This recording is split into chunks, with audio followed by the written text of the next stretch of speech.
Some people want you to drown just so they can say, I tried to save you.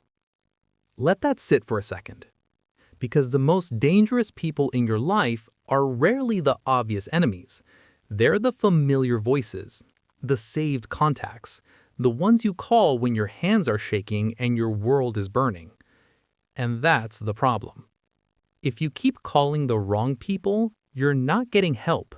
You're getting shaped, redirected, quietly dismantled. So today, we're fixing that.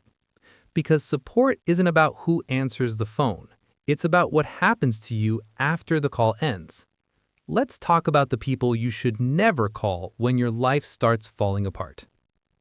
1. The professional overreactor. You already know who this is. The person who turns a paper cut into a full-scale medical emergency. The one who hears you say, I'm stressed, and responds like you just confessed to a felony.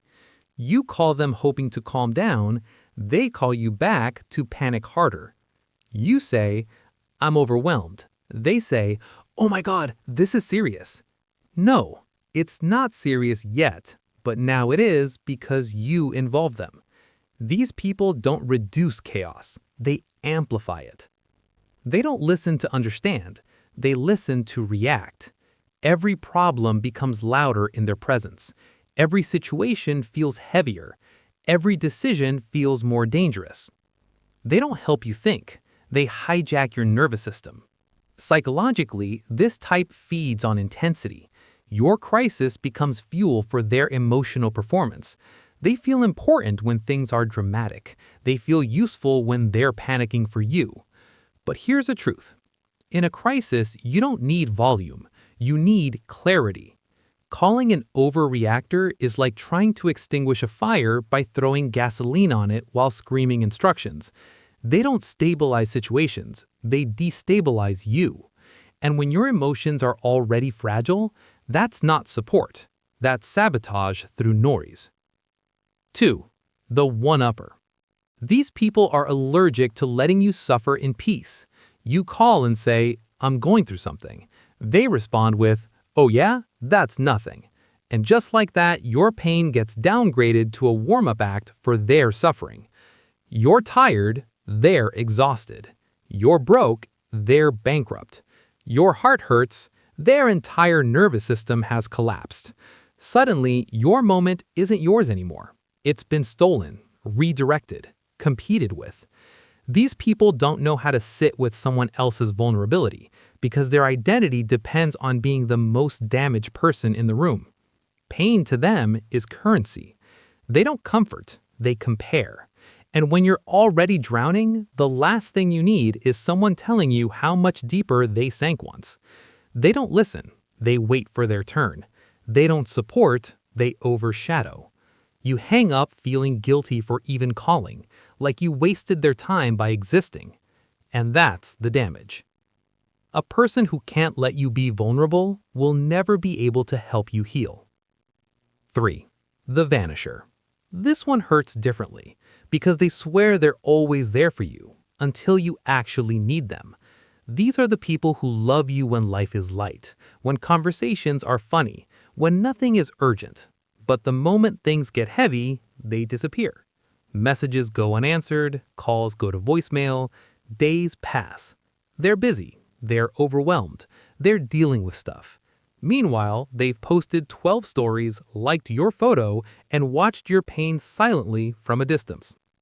The vanisher isn't cruel, they're unreliable, and unreliability during a crisis is its own kind of betrayal. Support requires presence, not intention, not promises, presence. If someone consistently disappears under pressure, don't give them the role of emergency contact in your life. Firefighters don't disappear when the building is on fire, and neither should the people you trust. 4. The advice dealer with a collapsing life. Everyone knows one. They have an opinion on everything, and stability in nothing. They'll tell you how to fix your finances while owing money to half the room. They'll lecture you on relationships while being emotionally unavailable in a situation they refuse to define. They'll tell you to manage stress while living in a permanent state of crisis. Their favorite phrase is, "Trust me." And your favorite thought afterward is, "Why did I call you?" Advice is easy.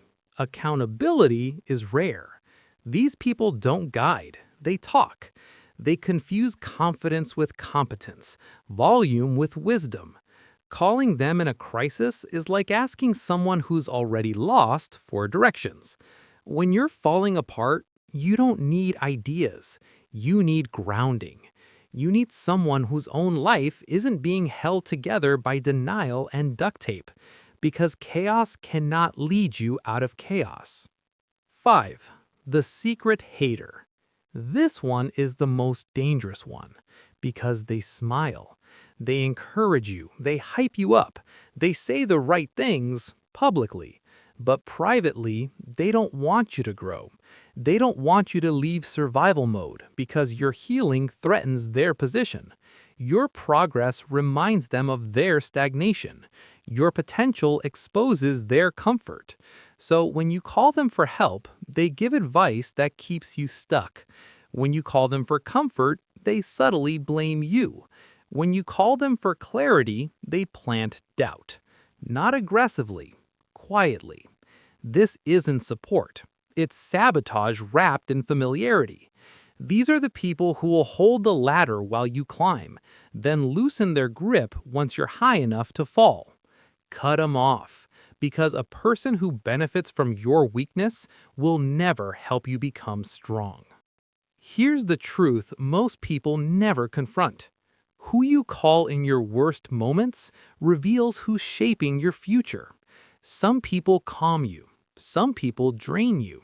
Some people steady you. Some people weaken you just enough to keep control. And the terrifying part, you don't notice it happening. Damage like this doesn't explode, it erodes, one call at a time, one moment of misplaced trust, one vulnerable confession handed to the wrong person. We like to blame fate, bad luck, timing. But look closer. Most people aren't losing because life is cruel. They're losing because the wrong voices are guiding them in the dark. They're carrying fears that weren't born from experience, doubts that aren't theirs, limits installed by people who never should have had access. And one day, they wake up in a life that feels unfamiliar, not because they chose it, but because they were shaped into it. So ask yourself the question most people avoid. Who am I becoming because of the people I trust when I'm at my weakest? Your future isn't built only by habits or discipline. It's built by voices, by who you let speak when your defenses are down.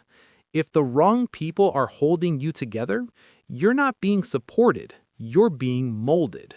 Choose wisely, because the people you call in your storms decide the person who walks out of them.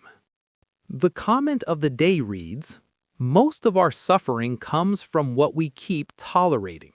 Boundaries aren't rude, they're self-respect in action." Exactly.